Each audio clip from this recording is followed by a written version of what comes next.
Assalamualaikum warahmatullahi wabarakatuh. Muslimah milenial, dimanapun Anda berada, bertemu lagi dengan saya Fira Anjania Zahra dalam kajian fikih wanita khususnya mengenai bab haid, nifas, dan istihadah.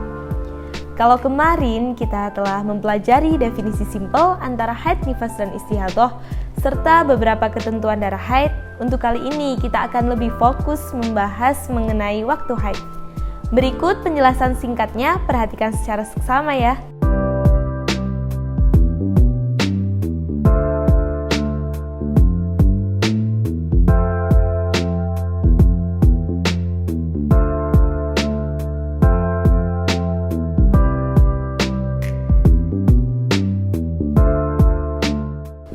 Pertama, batas minimal haid. Terlepas dari ketentuan darah haid yang telah lalu, ada syarat di mana darah harus tidak boleh kurang dari 24 jam. Perlu kita ketahui bahwa 24 jam bukan berarti 1 hari 1 malam ya. Akan tetapi, sebanyak apapun harinya, jika belum memenuhi 24 jam, maka belum bisa dikatakan sebagai haid. Kita kasih contoh nih, misalnya darah keluar selama 7 hari dengan kalkulasi sebagai berikut. Hari pertama keluar selama 3 jam. Hari kedua keluar selama 4 jam. Hari ketiga keluar selama 5 jam. Untuk hari keempat, 5, dan keenam keluar selama 2 jam. Dan untuk hari ketujuh keluar selama 1 jam. Dengan durasi tersebut, jika dikalkulasi keseluruhan, maka menjadi 19 jam. Dan ini masih sangat kurang dari 24 jam. Maka darah tidak bisa dihukumi sebagai haid melainkan istihadah meskipun telah keluar selama 7 hari. 2. Batas maksimal haid. Haid juga memiliki batas maksimal, yakni 15 hari 15 malam. Apabila seorang wanita mengeluarkan darah melebihi dari batas maksimal, maka darah tersebut tidak lagi dikatakan sebagai darah haid melainkan darah istihadah. Adapun untuk penghitungan istihadah yang pemberangkatannya melalui batas maksimal akan kita bahas di sesi selanjutnya.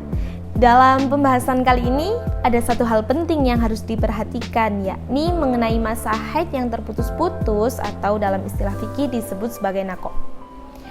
Bagaimana itu?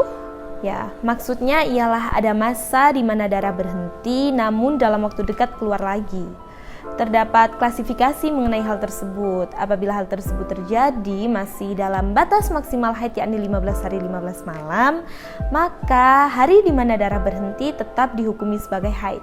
Namun jika dikalkulasi keseluruhan melebihi 15 hari 15 malam, maka nanti hukumnya mengikuti istihadah yang mana akan kita bahas di video berikutnya.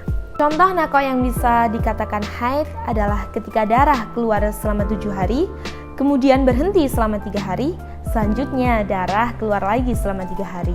Jika dikalkulasikan hal tersebut terjadi selama 13 hari, maka naqo bisa dikatakan sebagai haid bila memenuhi batas minimal haid yakni 24 jam.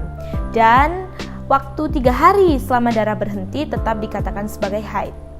Hal tersebut tidak kalah penting untuk diperhatikan karena ketika seorang wanita tengah berada pada masa haid, dia memiliki beberapa hal yang haram untuk dilakukan.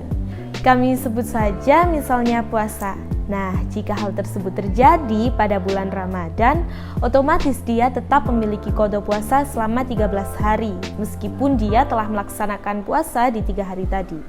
Dan melakukan puasa selama darah berhenti hukumnya wajib. 3. Batas minimal suci. Setelah kita faham dengan penentuan darah haid, selanjutnya kita harus menghitung jarak antara haid satu dengan lainnya atau masa suci.